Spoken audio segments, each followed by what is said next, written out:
Bem-vindos a mais um Panorama do Antigo Testamento. Nós estamos dando continuidade então à série de livros que nós estamos abordando, e os livros que compõem a Torá, o Pentateuco, eles já foram todos ministrados.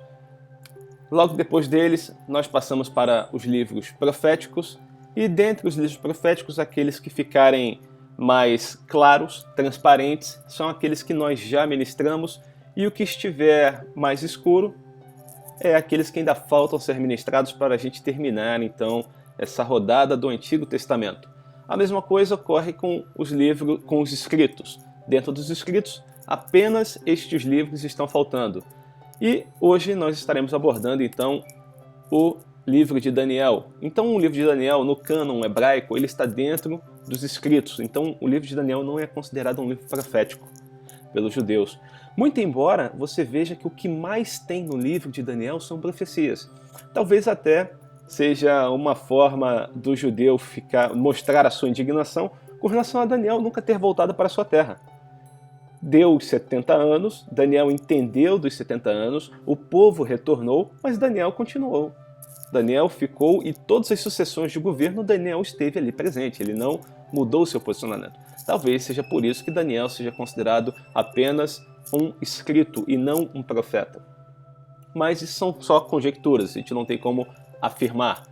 A não ser que a gente vá em Israel e estude, pergunte, questione as pessoas que estão lá por que Daniel não é considerado um profeta. É considerado um livro dentro dos escritos. Bem, Daniel é um profeta do exílio. Então ele vai pregar na época de Nabucodonosor, de Belsazar, de Dario, de Ciro. Quem é seu contemporâneo na época de pregação são Ezequiel e Jeremias. Os dois são contemporâneos de Daniel. Eles estão pregando ativamente.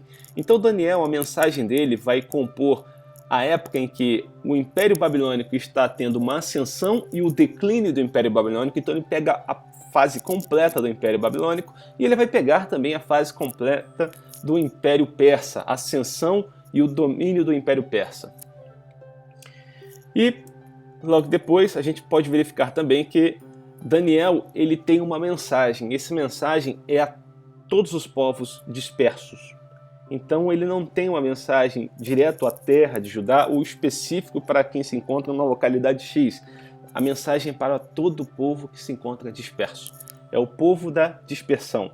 São 357 versículos, dos quais 162 são proféticos e 48 profecias distintas são encontradas no livro de Daniel. O nome de Daniel quer dizer Deus é meu juiz, e quando ele vai para a Babilônia, ele tem seu nome alterado para Beltesazar, que significa aquele que protege a vida do rei. O livro vai passar a ideia que, muito embora o povo seja cativo, Deus continua soberano. Então o livro de Daniel vai estar esboçando que Deus é soberano, que Deus está no controle de todas as coisas, que tudo aquilo aconteceu porque era necessário, porque os judeus fizeram tudo aquilo que fazia com que o seu Deus viesse a desgostar das suas ações. Então eles estavam colhendo as consequências dos seus atos, mas que nenhum daqueles atos tinha sido ocasionado porque um deus pagão pudesse ter maior força que o Deus de Israel, ou que um deus pagão pudesse realmente existir. Na realidade, o livro deixa bem claro que tudo o que ocorre está debaixo da soberana vontade de Deus e que Deus tem todos os governos da face da terra sob o seu controle. Ele tem tudo previamente planejado. O livro de Daniel esboça que Deus tem controle e soberania sobre todos os fatos que estão acontecendo na história humana. Então é isso que o livro vai deixar bem claro. O livro de Daniel nós podemos dividir ele em duas porções. Primeiro, a porção do 1 ao 6 falando sobre a vida de Daniel, e a porção do 7 ao 12, as visões de Daniel. Então Daniel ele é um dos primeiros a ser deportado para a Babilônia. Ele e os seus amigos, porque a corte real, os príncipes, aqueles que eram de grande conhecimento, sabedoria, eles foram os primeiros a serem levados. E Daniel está nessa primeira leva de 5 deportações. Daniel, Ananias, Misael e Azarias, eles têm respectivamente o nome deles significando Deus é meu juiz, o Senhor é gracioso, quem é como o Senhor, e o Senhor é meu ajudador. Quando eles chegam na Babilônia, o nome deles é alterado para Beltesazar, Sadraque, Mesaque e Abednego. E praticamente a massa da cristandade vai preferir trabalhar Daniel, Sadraque, Mesaque e Abednego, até porque a sonoridade fica mais fácil você gravar. Mas te garanto que nenhum judeu gostaria de lembrá-los por esse nome, até pelo que significa. Então Beltesazar protege a vida do rei. Sadraque, ordem de Acu, que era um deus babilônico. Mesaque, quem é como Acu, um deus babilônico. E Abednego, servo de Nego, que é um deus babilônico. Então, te garanto que nenhum deles tinha essa vocação para serem chamados por Sadraque, Mesaque e Abednego. Eles preferiam muito mais serem chamados de Ananias, Misael e Azarias, que é o nome com o qual eles são batizados na sua terra de origem e que lembra o seu próprio Deus. Então os fatos em Daniel, eles iniciam e a gente pode começar a trabalhar no capítulo 2.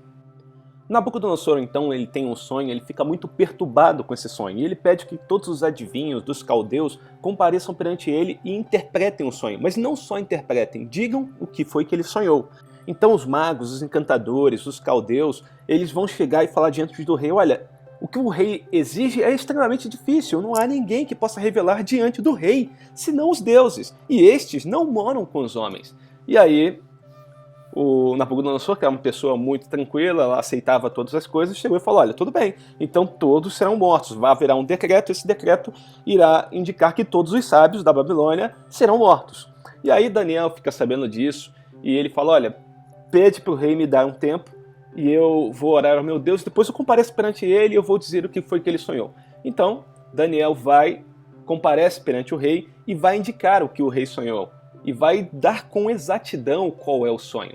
E nesse sonho ele vai descrever essa estátua que se encontra aí presente.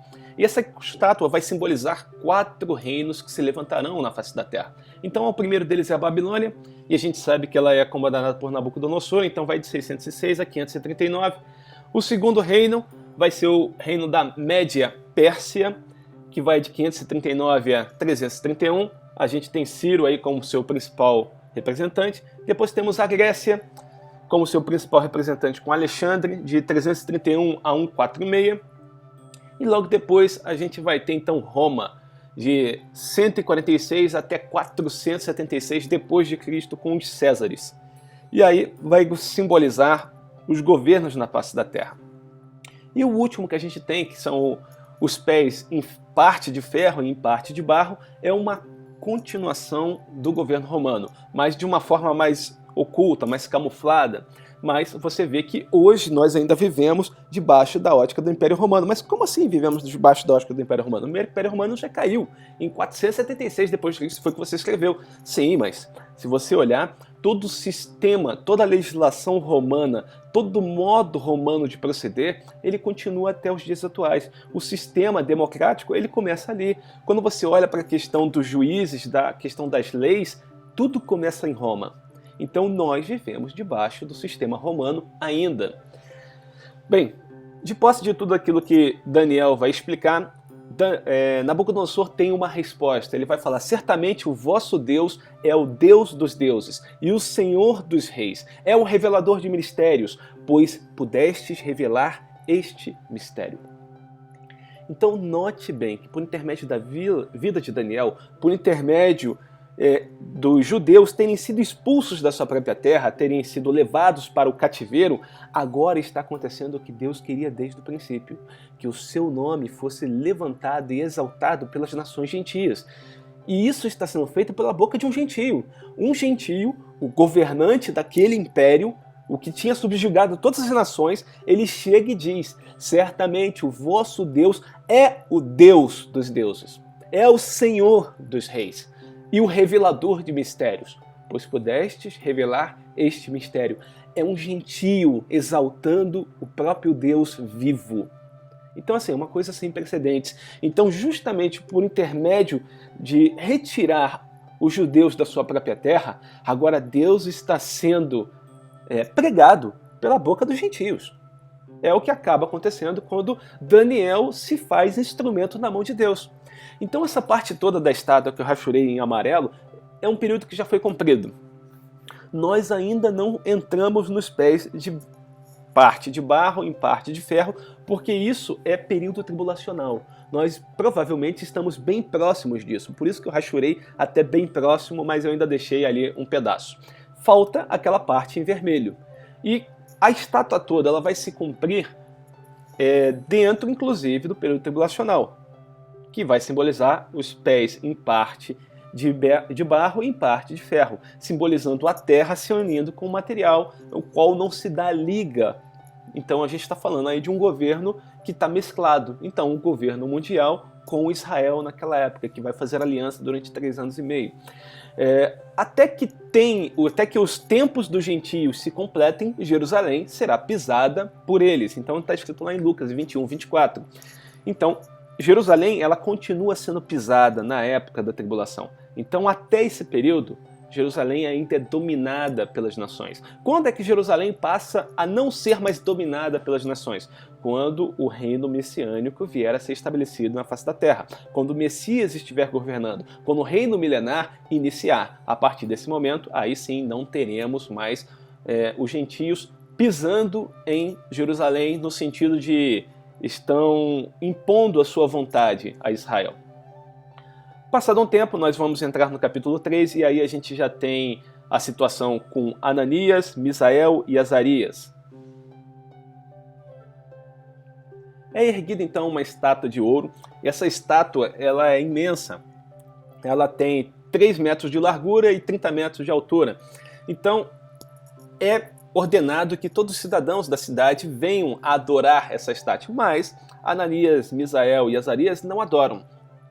E isso é levado até o rei. Então o rei chama eles à sua presença e questiona: olha, não seria prudente vocês adorarem a estátua, uma vez que eu posso matar vocês? Em pequenas palavras seria isso. Mas Ananias, Misael e Azarias vão chegar e vai dizer: olha, não iremos adorar essa estátua. E se Deus quiser que nós tenhamos vida, nós vamos ter. A nossa vida está na mão do nosso Deus e não nas suas mãos. E aí o rei manda colocar eles na fornalha de fogo ardente.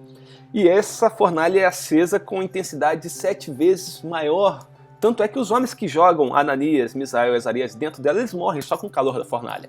E o rei olha lá para dentro e verifica que existe um 4º homem andando, e todos andando livremente sem que ninguém se queima. Então ele vai chegar e ordenar que Ananias, Misael e Azarias saiam de dentro do fogo. E o rei vai chamar ele pelos nomes babilônicos, né? Sadraque, Mesaque, Abednego, servos do Deus Altíssimo, saí e vinde. Então, Sadraque, Mesaque e Abednego, eles saíram do meio da fornalha. E aí nós vamos ter mais uma vez Deus sendo pregado e exaltado às nações por intermédio de um gentio. Porque o rei Nabucodonosor vai chegar e falar: bendito seja o Deus de Sadraque, de Mesaque e de Abednego, que enviou o seu anjo e livrou os seus servos que confiaram nele. Pois não quiseram cumprir a palavra do rei, preferindo entregar o seu corpo a servirem e adorarem a qualquer outro Deus, senão ao seu Deus. Então, inicialmente nós temos Nabucodonosor querendo matar esses homens porque ele deveria ser adorado, a estátua dele deveria ser adorada. Mas quando ele coloca esses homens para a morte, esses homens não morrem, e há a presença de um 4º homem lá dentro, um semelhante à figura do próprio Deus, então o rei vê aquilo e ele exalta a atitude de Sadraque, Mesaque e Abednego, porque resolveram descumprir a palavra dele, como imperador de todas as nações, como imperador mundial.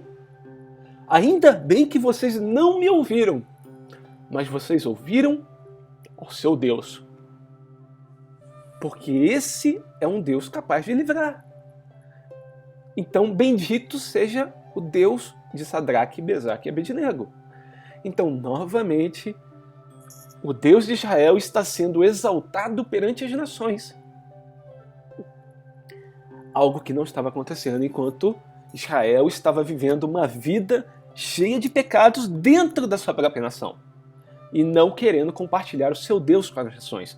Mas quando Israel é levado para o cativeiro, o Deus que não era conhecido passa a ser conhecido por todas as nações. E aí a gente tem o desenrolar do capítulo 4, do capítulo 5, do capítulo 6, no qual nós temos o julgamento de Deus sobre Nabucodonosor, e aí vai ser contada aquela história da grande árvore que cresceu até os céus, e ela é cortada, do qual só permanece um toco. E aí o próprio Daniel vai chegar e descrever qual é a interpretação do sonho. Então não tem muita preocupação, a gente pode passar direto aqui também. Depois o texto segue com a inscrição na parede, no qual Belsazar está dando um grande banquete e ele está utilizando os utensílios do templo. Então uma mão aparece escrevendo na parede e escreve essas mensagens. E aí Daniel é chamado para poder interpretar, e aí ele vai dar a interpretação do Mene, Mene, Tekel e Parsim, que ele vai chegar e dizer, olha, Mene, contou Deus o teu reino e deu cabo dele. Tekel, pesado foste na balança e achado em falta. E Pérez, dividido foi o teu reino e dado aos medos e persas. E a partir daí a gente já sabe o que vai acontecer, o Império Persa vai assumir e vai acabar ali com o Império Babilônico. Então ali é o declínio do Império Babilônico e a ascensão do Império Medo-Persa. Passado um tempo, o Império Medo-Persa está ocupando aquela região. Dario tem inúmeras pessoas comandando aquela região e ele tem Daniel como uma pessoa estimada entre os 3 sátrapas principais, entre os 3 governantes principais. Ele queria colocar Daniel como cabeça, mas todos os outros sátrapas, todos os outros governantes subjugados pela Medo-Persa não queriam que Daniel fosse exaltado. Então eles, de comum acordo, verificaram como é que eles poderiam pegar. Olha, não podemos pegar Daniel em nada, porque ele é perfeito em tudo, a não ser na lei do seu próprio Deus. Vamos pedir que se faça um edito que ninguém adore outro Deus durante o período de 30 dias. Certamente Daniel não cumprirá. E aí pegaremos ele. O rei, ele assina esse decreto sem saber das consequências, e aí quando é apresentado Daniel como aquele que descumpriu, o rei muito se angustiou com isso, porque na realidade ele gostava muito de Daniel e ele não queria fazer aquilo, mas era a lei dos medos e persas, o qual não poderia se revogar. Então Daniel é levado para a cova dos leões e ele é trancanfiado lá dentro com os leões. O rei passa a noite acordado. O rei passa até o pôr do sol, tentando de tudo quanto é forma tentar salvar Daniel, mas não consegue. E Daniel é colocado então na cova dos leões e o rei vai passar aquela noite então acordado e ele vai passar aquela noite então em jejum. E aí no dia seguinte você vê Dario se aproximando então do local onde Daniel tinha sido colocado e lá ele vai proferir as palavras, praticamente como quem não acredita naquilo que está dizendo. Com voz triste e pesarosa, disse o rei então, Daniel, servo do Deus vivo, dar-se-ia o caso do teu Deus a quem tu continuamente serves, tenha podido livrar-te dos leões? Então Daniel falou ao rei, ó rei, vive eternamente. O meu Deus enviou o seu anjo e fechou a boca aos leões, para que não se fizessem dano, porque foi achado em mim inocência diante dele. Também contra ti, ó rei, não cometi delito algum. Então o rei se alegrou sobremaneira e mandou tirar a Daniel da cova. Assim foi tirado Daniel da cova, e nenhum dano se achou nele, porque crera no seu Deus, e ordenou o rei, e foram trazidos aqueles homens que tinham acusado a Daniel, e foram lançados na cova dos leões, eles e seus filhos no fundo da cova. E já os leões se apoderaram deles, e lhes esmigalharam todos os ossos. Então você verifica logo o Deus de Daniel sendo exaltado novamente. E Dario também vai fazer uma afirmação. Então o rei Dario escreveu aos povos, nações e homens de todas as línguas que habitam em toda a terra. Então a mensagem ela vai muito mais longe. Paz vos seja multiplicada. Faço um decreto, pelo qual em todo o domínio do meu reino os homens tremam e temam perante o Deus de Daniel, porque ele é Deus vivo e que permanece para sempre. O seu reino não será destruído e o seu domínio não terá fim. Ele livra e salva e faz sinais e maravilhas no céu e na terra. Foi ele quem livrou a Daniel do poder dos leões.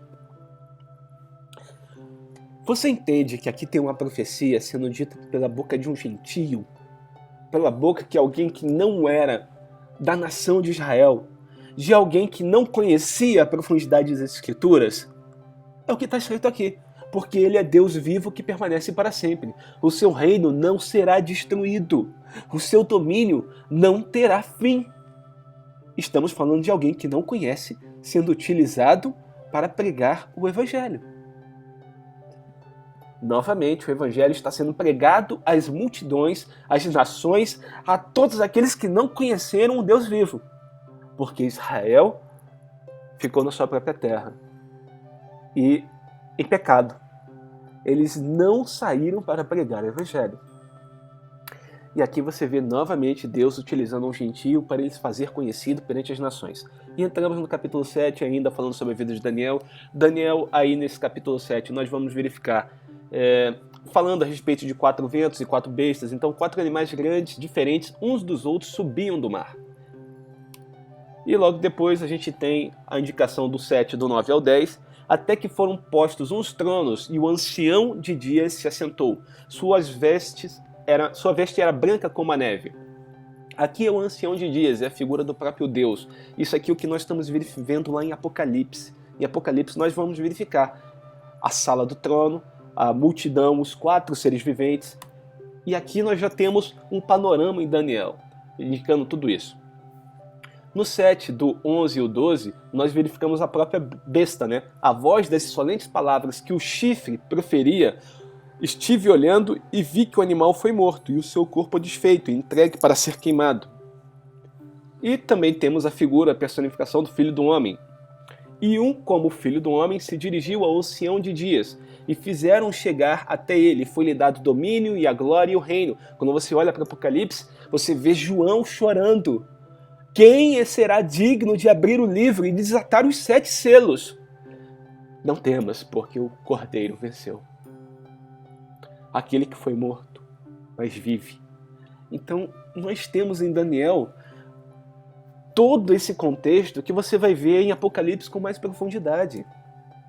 Então, as revelações de Daniel são por demais singulares, únicas. E você vê que João vai se apropriar de todo um contexto que já tinha para poder explicar tudo aquilo que ele está vendo. Então ele parte de um princípio conhecido, de um contexto conhecido, para trazer à tona, olha, o que Daniel viu foi o que eu vi.